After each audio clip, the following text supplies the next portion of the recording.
Hello दोस्तों, जय हिंद। आयुर्वेदिक दवा में आप सभी का स्वागत है।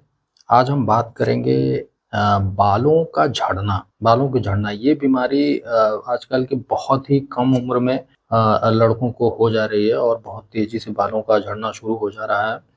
तो ये सीधा-सीधा जो चीज़ है ये हमारे खान-पान पर ही निर्भर करता है। क्योंकि जो चीज़ें देखिए, कोई न कोई कमी की वजह से ही बालों का झड़ना स्टार्ट होता है। ठीक है? तो वो सब सारी चीज़ें हमारे शरीर को नहीं मिल पाती है, तो उसी का प्रभाव रहता है ये। मैं आपको बताता हूँ कि इसका एक आयुर्वेद में एक सटीक दवा है, जिसका हम उपयोग करके इस बीमारी को दूर कर सकते हैं। तो आप जानते होंगे, इसका नाम है त्रिफला। त्रिफला जो है कि 3 औषधियों से मिलकर बना है, एक हरड़, बहेड़ा और आँवला।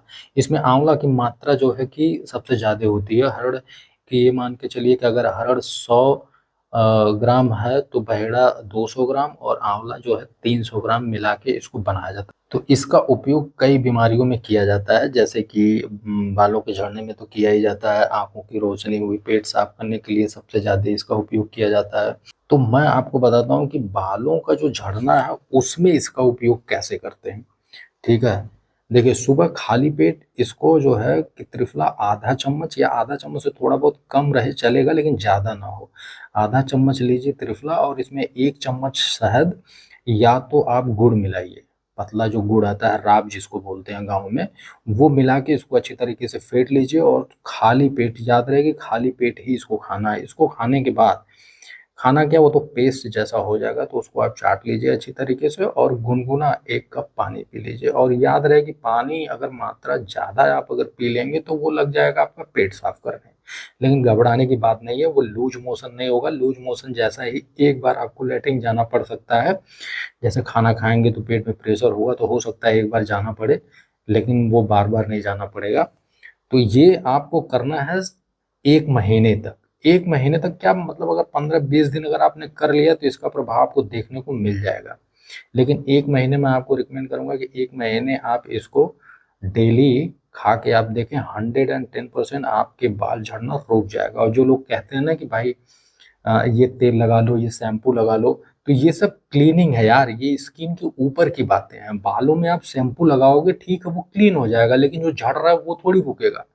क्योंकि मुझे ये प्रॉब्लम थी और मैं आपको बता दूं कि ये सारी जानकारियां मैंने राजीव भाई दीक्षित के बुक से ली है। मैं उनकी किताबों को बहुत ज़्यादा पढ़ा हूँ, क्योंकि बहुत सारी बीमारियों पे मैंने काम किया है, तो मुझे पता चल गया है कि ये सब चीज़ें बहुत कारगर हैं। वो ऐसे ही नहीं बता रहे थे। उन्होंने जो लिखा है वो 100% सही है और उसका यूज करेंगे तो आपको भी फ़ायदा मिलेगा। और मैं कभी रिकमेंड नहीं करूँगा कि आप फालतू की महँगी-महँगी दवाइयों को लेके और जाएँ और कोई उसका फ़ायदा ना मिले, क्योंकि मैंने किया है। कौन-कौन से शैम्पू, तेल लगाया, लेकिन कोई फ़ायदा नहीं भाई साहब मिला। लास्ट मोमेंट में मैंने ये उनका सुना वीडियो, तो उन्होंने बताया कि त्रिफला एक ऐसी औषधि है कि जिसको अगर आप सुबह थोड़ी मात्रा में गुड़ या शहद के साथ खाते हैं तो शरीर में किसी भी तरह की कोई कमी है वो उसकी ये पूर्ति कर देता है। ठीक है? क्योंकि शरीर में जितने भी माइक्रोन्यूट्रिएंट्स पाए जाते हैं वो सारे माइक्रोन्यूट्रिएंट्स इसमें मिलते हैं।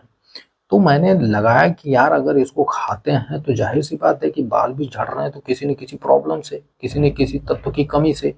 तो अगर हम ये खाते हैं तो उस तत्व की पूर्ति हो जाएगी और फिर बाल झड़ना रुक जाएगा, और वैसे ही हुआ।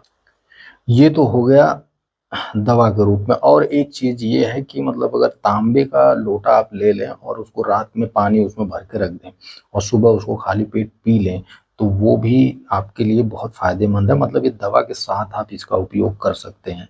अरे सुबह आप उठे तो तुरंत उठते ही लोग पानी पीते हैं, तो आप वो लोटे का पानी पूरा पी लीजिए, फ्रेश होइए, फ्रेश होने के बाद फिर दवा का इस्तेमाल कर लीजिए, जैसे मैंने बताया।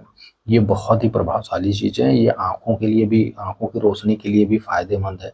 हाँ, ये है कि अगर ठंड का मौसम है, तब आप उसका पानी मत पीजिए, क्योंकि ज़ाहिर-सी बात है कि कोल्ड हो जाएगा, आपको जुकाम-वुकाम हो सकते हैं। क्योंकि वो तांबे का पानी जो है बहुत शीतल होता है, तो इसलिए वो ठंडी में नहीं, गर्मी में ही उसका इस्तेमाल करना चाहिए। तो दोस्तों ठीक है, जय हिंद। अगले वीडियो में मैं आपको और भी इस तरह की जानकारी लेके आऊँगा, जो हम अपने घरेलू और किचन से ही दवा का इस्तेमाल करके बीमारियों को ठीक कर सकते हैं। तब तक के लिए जय हिंद।